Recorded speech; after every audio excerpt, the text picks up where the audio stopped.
Olá, amigos. Estamos iniciando o nosso programa Esclarecimentos Oportunos. Conosco, como sempre, o nosso companheiro Milton Filipelli. Como está, seu Milton Filipelli? Muito bem, muito obrigado. Estamos aqui já postos para o nosso trabalho. Eu quero aproveitar a oportunidade neste nosso programa, Coelho, em primeiro lugar, para desejar que os bons espíritos nos ajudem sempre, a todos nós, e também para agradecer todas as cartas que nós temos recebido, as comunicações, o incentivo, o apoio de uma quantidade de pessoas, uma quantidade muito grande no Brasil inteiro. Depois, no final, nós falamos do site, lá tem o Fale Conosco, então os nossos amigos que têm alguma dúvida ou que queiram fazer perguntas como as que temos recebido, poderão fazê-lo.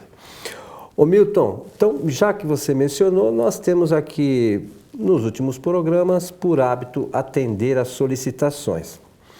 Então, tem um companheiro que nos encaminhou uma pergunta que é muito interessante. Qual é a diferença entre o fenômeno que ocorre com o médium audiente, que ouve os espíritos, e o fenômeno que acontece no local onde várias pessoas ouvem a mesma voz de um espírito no mesmo instante?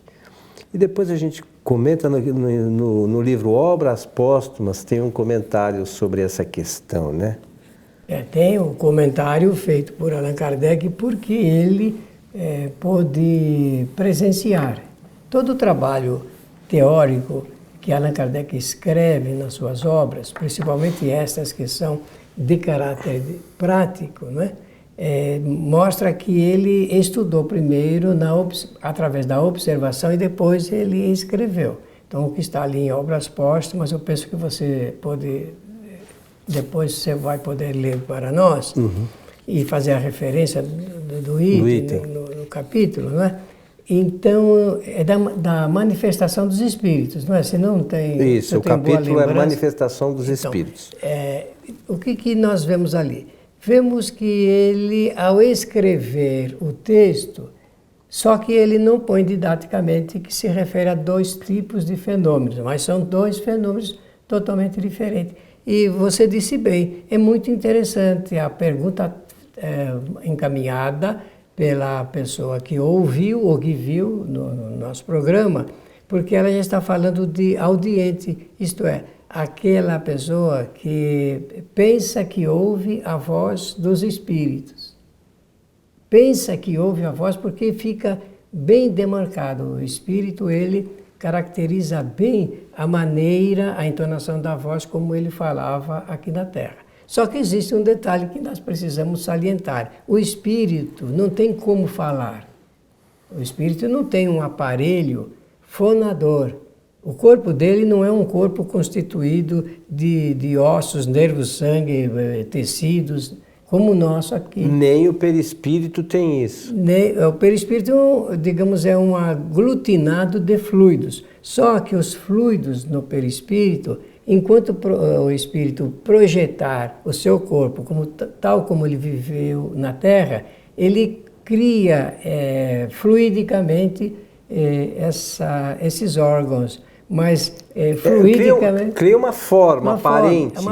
Isso, é isso que eu ia dizer. Mas essa forma, ela é tão aparente que não tem como ele reverberar. Som, para falar a gente precisa de som. Então o espírito, ele não tem como articular a voz, a palavra.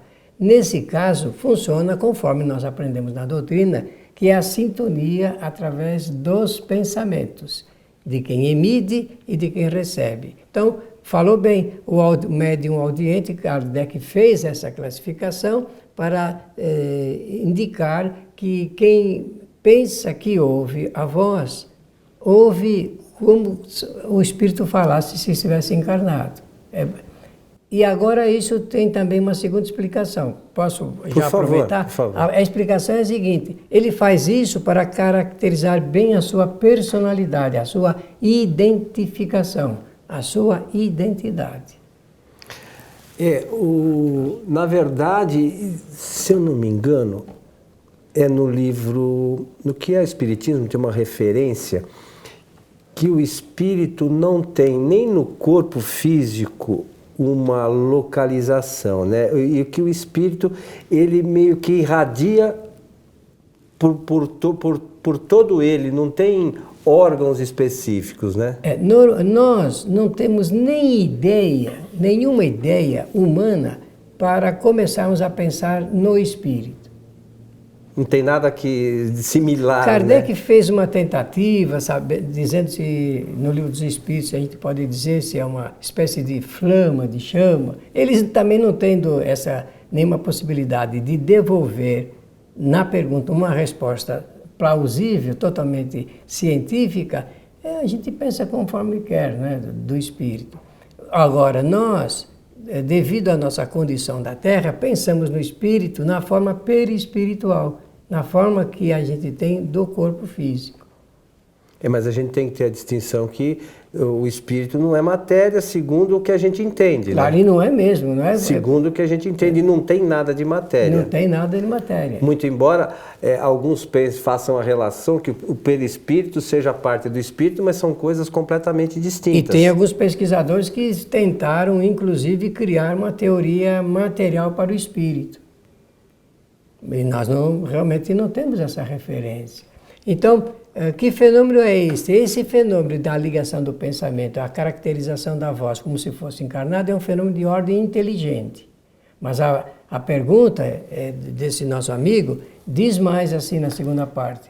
Ele quer saber a distinção porque tem lugar que várias pessoas ouvem o mesmo espírito, a mesma voz, no mesmo local, no mesmo instante. Esse fenômeno já não é fenômeno inteligente, caracterizado por Kardec, intelectual, digamos. É fenômeno de ordem física. O espírito, ele produz um tipo de som para apresentar aquela voz para todos.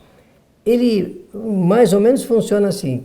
Ele aglutina fluidos vitalizados, animalizados.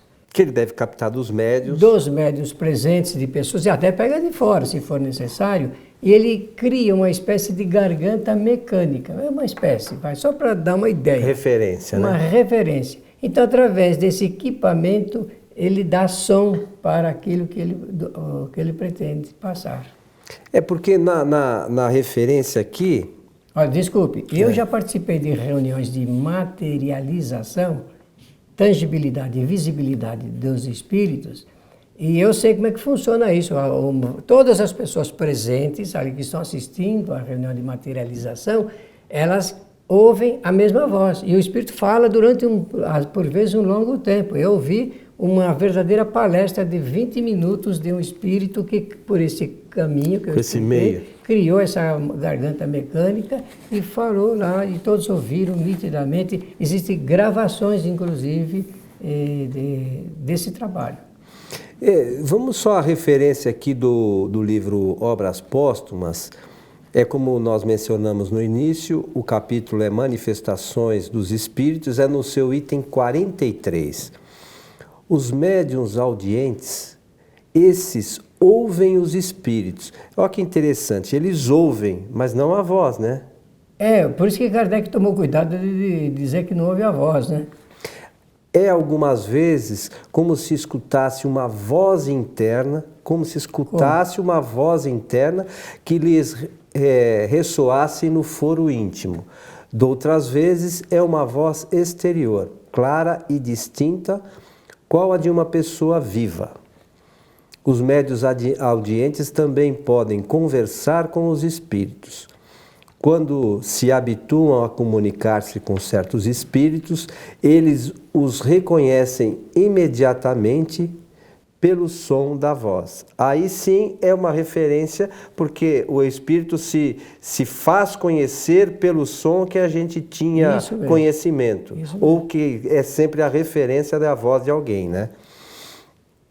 Aquele que não é médium audiente pode comunicar-se com o espírito por via de um médium audiente que lhe transmite as palavras.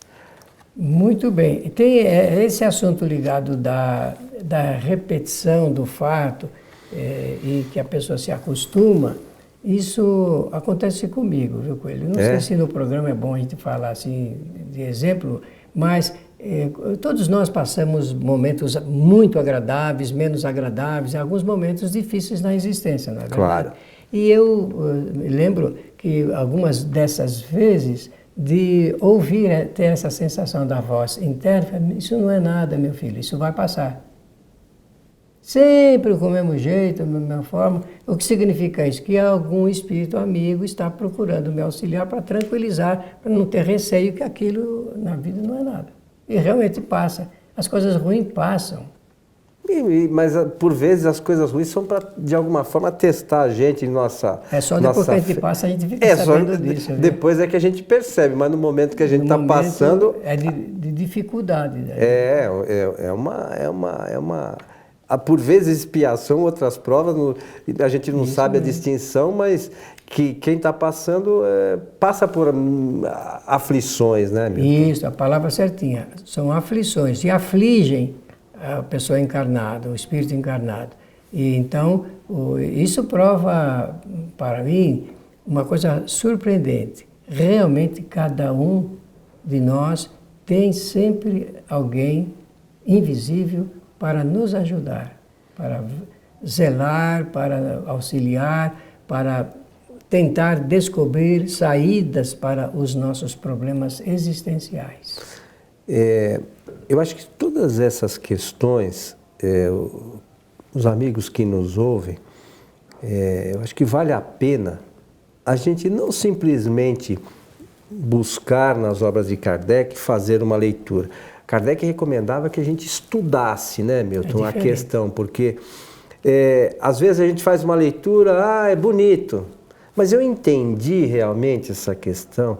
É importante que a gente compreenda, porque senão fica muito vago, né, e a gente, que diferença vai fazer? É bonito.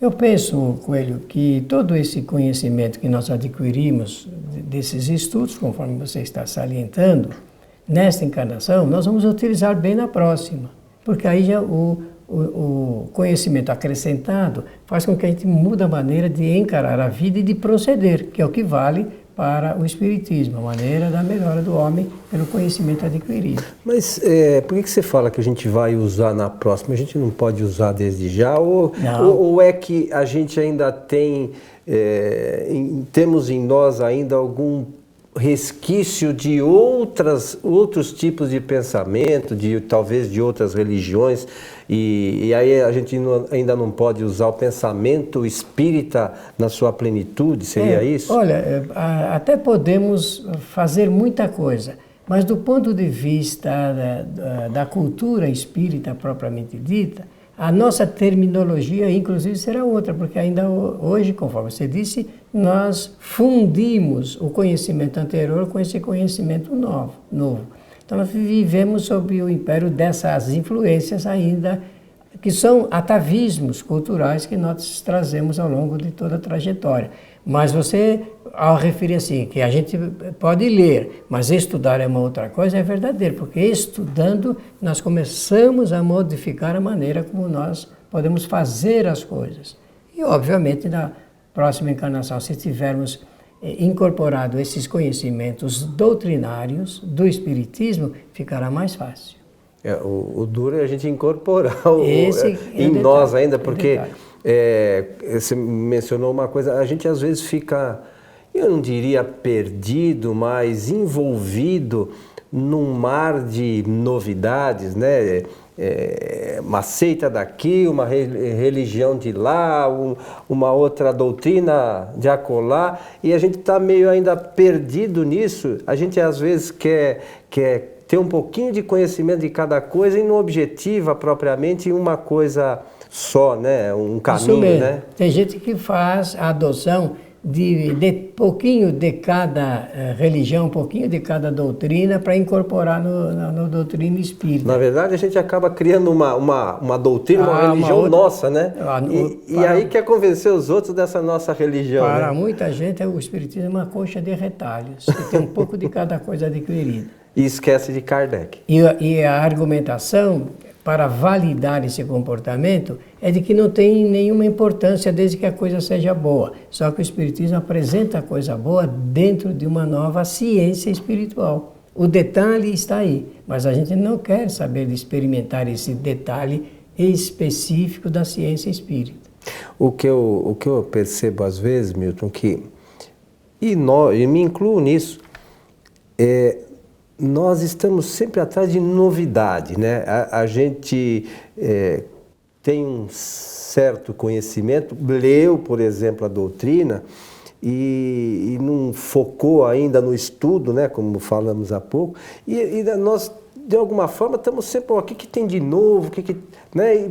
A gente quer saber alguma coisa diferente, né? A gente não conseguiu ainda estudar aquilo que a gente acha que é bom, e ficamos buscando, e pior, né? Às vezes a gente quer enfiar no meio daquilo que já tem uma estrutura, a gente quer enfiar uma coisa nova no meio, como se aquilo coubesse ali, né? Esse também é um particular das nossas dificuldades de reflexão e mudanças para a nossa vida. Enquanto nós não adotarmos o princípio de que o Espiritismo veio para explicar como funcionam as leis naturais, nós preferimos fazer uma espécie de arranjo entre o que o Espiritismo apresenta e outras doutrinas. Penso que não será demais salientar de que o Espiritismo não tem nada a ver com o esoterismo, absolutamente nada com o ocultismo e com as coisas místicas. É totalmente diferentes e o Espiritismo está na linha contrária ao esoterismo, ao misticismo e ao ocultismo. É o que a gente precisa estudar, né? Você já estuda o Espiritismo há mais de 50 anos, né, Milton? 57. Olha, você estuda Espiritismo, já falamos aqui outras vezes, mas eu sou mais novo que 57, Milton. Mas estudar não significa também que tenha aprendido tudo, né? E do jeito certo. Nós estamos ainda elaborando pensamentos, reflexões, porque é realmente inesgotável. E a gente tem uma outra, eu pelo menos tenho tido uma outra reflexão com relação a isso, até de programas anteriores que fizemos. Nós temos uma certa compreensão dentro dos limites do nosso espírito ainda, né? Na medida que o nosso espírito avançar, conforme a escala espírita, né? Vamos dizer assim, a próxima fase grande do espírito será ser espírito bom. Quando a gente chegar a espírito bom, nós vamos encarar as coisas de hoje com outros olhos, com outra amplitude, né? Bom e com conhecimentos doutrinários novos, né? Porque também nem sempre o espírito bom ele reúne todos os conhecimentos doutrinário acertado. Mas a tendência é essa e é para esse caminho que nós estamos indo. Às vezes a gente acha que falta alguma coisa, mas o faltar alguma coisa ainda se deve ao à condição limitada do nosso espírito, né, Milton? Veja bem que interessante você está falando. Se nós fôssemos esotéricos, por certo, daríamos uma resposta diferente à questão que foi apresentada para o nosso programa. A abordagem seria totalmente diferente. Entretanto, nós estamos aqui mencionando, com o conhecimento da doutrina, o aspecto científico de como funciona esse assunto ligado com ouvir espíritos. Mas é importante para quem, eu acho que para quem quer estudar realmente, né? Claro. Estudar o espiritismo e como Kardec montou toda essa estrutura dessa doutrina, né, Milton? A resposta espírita. É isso aí. Meu amigo Milton, fica aqui a nossa lembrança para quem quiser estudar essas questões. Esse detalhe que nós mencionamos está no capítulo Manifestações dos Espíritos.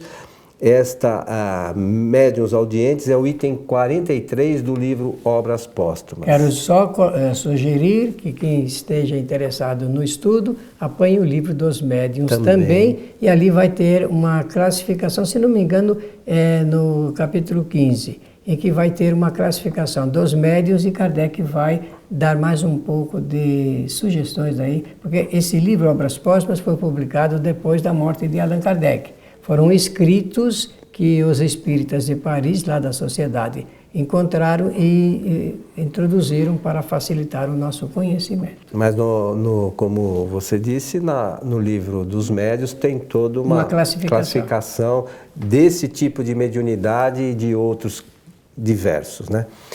Meu amigo Milton, estamos chegando ao final do nosso programa. Nossa saudação e que os bons espíritos nos ajudem sempre. Como dissemos no início, se você quiser entrar em contato conosco, você pode fazê-lo pelo site kardec.tv, tem lá o item contato, você pode mandar a sua solicitação que chega até nós. Pode também, pelo site espiritismoagora.com.br, lá tem a primeira série de aulas Espiritismo Agora, que são as bases doutrinárias apresentadas pelo Milton. Também lá tem o item Fale Conosco, ou Contato. Então você, por esses 2 sites, você pode nos enviar as suas solicitações, perguntas, críticas, né? Para que a gente possa depois respondê-las aqui em nosso programa. A todos o nosso abraço, esperamos encontrá-los numa próxima oportunidade. Até lá!